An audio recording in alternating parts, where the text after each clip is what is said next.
Bisik doa waktu pagi dan doa hari siang, bisik doa malam sunyi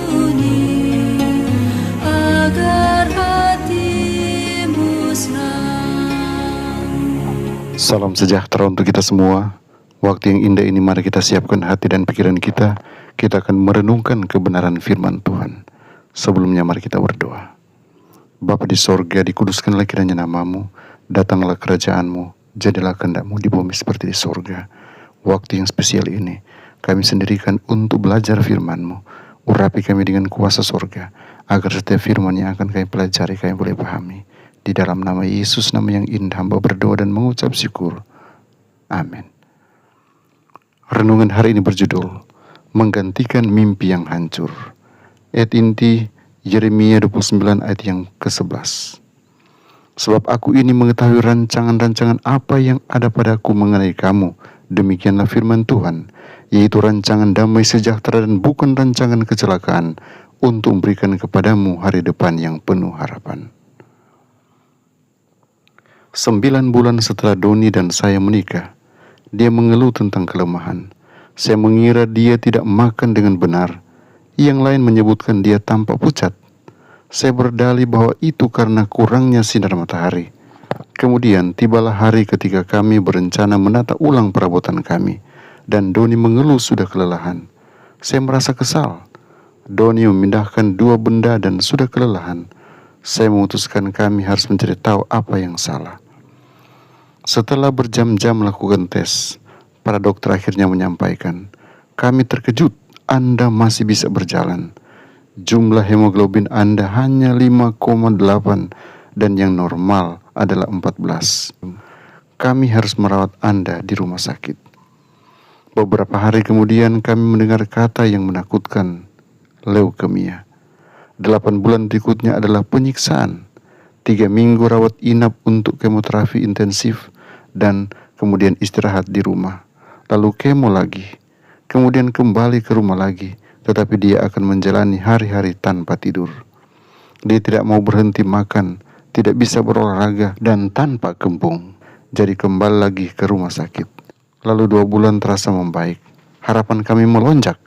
Kami membuat berbagai rencana. Lalu suatu hari di bulan Oktober, Doni memeluk saya dengan erat dan berbisik dengan suara serak. Kata dokter, penyakit itu kembali lagi. Saya pikir dia tahu dia sedang sekarat. Saya telah menaruh keyakinan saya pada 2 hal, Tuhan dan nutrisi. Tidak sampai keluarga dan dokter memohon kepada saya untuk mematikan alat bantu pernapasan. Saya menyerah atas keduanya. Saya marah, bagaimana bisa Tuhan melakukan ini pada saya? Iman sebesar biji sesawi seharusnya memindahkan gunung, tetapi saya memiliki keyakinan sebesar gunung dan Doni tetap meninggal dunia. Semua jus dan herbal itu tidak ada yang berhasil. Pada usia 24 tahun, masa depan saya hilang, seorang janda. Saya selalu mengatakan hal-hal baik kepada Tuhan, tetapi sekarang tidak lagi. Saya memberitahukan padanya dengan tepat bagaimana perasaan saya. Saya sangat marah padamu saat ini hingga saya tidak bisa bicara. Mungkin nanti. Saya menulis dan menangis dan berpegang pada kata-kata pendeta saya. Apa yang diambil Tuhan, Dia menggantikan dengan 3 kali lipat. Perjalanan harian saya ke tempat kerja menjadi waktu berdoa. Tuhan, Engkau berjanji pada saya sebuah masa depan. Bagaimana mungkin Engkau mengizinkan hal ini? Lalu sesekali saya menemukan diri saya sendiri bersyukur kepada Tuhan untuk sesuatu, sampai suatu hari saya mengejutkan diri saya sendiri dengan memuji Dia sepanjang jalan. Tuhan sedang melakukan mujizat kesembuhan bagi saya. Dia sekarang telah memulihkan gairah saya terhadap nutrisi yang baik dan memberi saya seorang suami baru yang luar biasa, yang sangat peduli kepada saya, seorang putri yang berharga, dan seorang bayi dalam kandungan. Apakah Anda pernah mengalami kehilangan?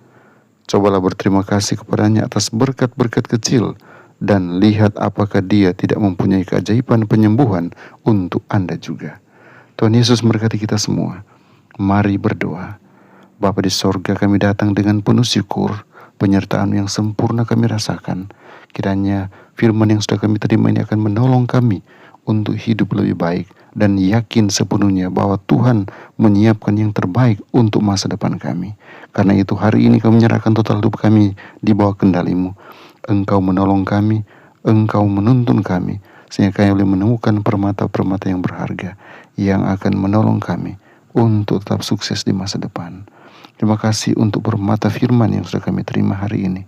Kiranya ini akan menolong kami selalu percaya hanya kepada-Mu. Di dalam nama Yesus, nama yang indah, hamba berdoa dan ucap syukur. Amin.